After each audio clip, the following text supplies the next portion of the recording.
When you enable recurring giving, this is what your donors see on the donation form. Let's walk through it the way a supporter would.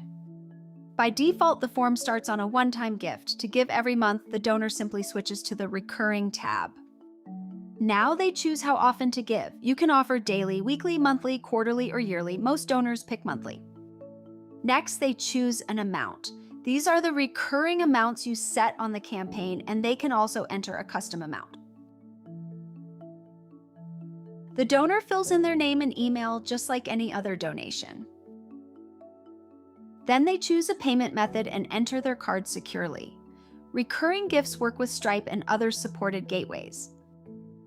When they click Donate, Charitable sets up the subscription with the gateway. There are no extra steps for the donor. And the receipt confirms it right away. It's an active recurring donation, $15 a month, with the next payment date shown. From here, the gateway charges the card automatically each month, and donors can manage the gift from their account. Find more Charitable tutorials at wpcharitable.com.